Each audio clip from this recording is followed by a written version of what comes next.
Your Holiness, Pope Benedict, Your Excellencies, ladies and gentlemen, this ceremony brings to a close an incredibly moving 4 days for our country. Your Holiness, on this truly historic first state visit to Britain, you have spoken to a nation of 6 million Catholics, but you have been heard by a nation of more than 60 million citizens, and by many millions more around the world. For you have offered a message, not just to the Catholic Church, but to each and every one of us, of every faith and none. It is a challenge to us all to follow our conscience, to ask not what are my entitlements, but what are my responsibilities, to ask not what we can do for ourselves, but what we can do for others. Cardinal Newman, who was beatified here in Birmingham this morning, once said that one little deed, whether by someone who helps to relieve the sick and needy, or someone who forgives an enemy, evinces more true faith than could be shown by the most fluent religious conversation or the most intimate knowledge of Scripture. In his immense contribution to the philosophy of higher education, Cardinal Newman reminded the world of the need for education for life, not just the workplace. Why? Well, that broader education for life mattered because of the responsibilities of each person in society, obligations and opportunities that came from what Cardinal Newman described as the common bond of unity that we all share.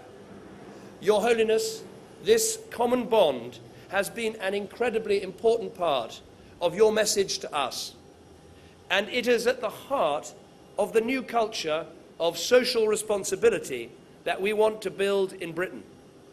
People of faith, including our 30,000 faith-based charities, are great architects of that culture. For many, faith is a spur to action.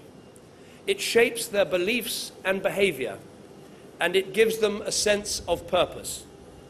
Crucially, it is their faith that inspires them to help others, and we should celebrate that. Faith is part of the fabric of our country. It always has been, and it always will be. As you, Your Holiness, have said, faith is not a problem for legislators to solve, but rather a vital part of our national conversation. And we are proud of that. But people do not have to share a religious faith or agree with religion on everything to see the benefit of asking the searching questions that you, Your Holiness, have posed to us about our society and how we treat ourselves and treat each other. You have really challenged the whole country to sit up and think, and that can only be a good thing, because I believe we can all share in your message of working for the common good, and that we all have a social obligation to each other, to our families, and to our communities. And of course, our obligations to each other and our care for each other must extend beyond these shores too. Your Holiness, in our meeting yesterday, and in the discussions with the papal delegation on Friday evening, we agreed to develop the cooperation between this country and the Holy See on the key international issues where we share a common goal. On winning the argument about getting to grips with climate change, on promoting a multi-faith dialogue and working for peace in our world, and on fighting poverty and disease. I passionately believe that we must continue to help the poorest, even in difficult economic times. A yawning gap between the rich and the poor will mean a world more dangerous and less secure for all of us. So this country will keep its promises on aid, and we will work to hold other countries to keep their promises too. Your Holiness, your presence here has been a great honor for our country. And now you are leaving us, and I hope with strong and positive memories.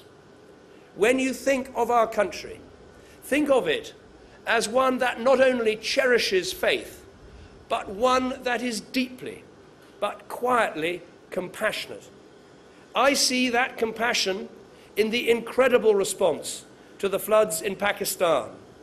I see that compassion in the spirit of community that drives countless good deeds done for friends and for neighbors every day.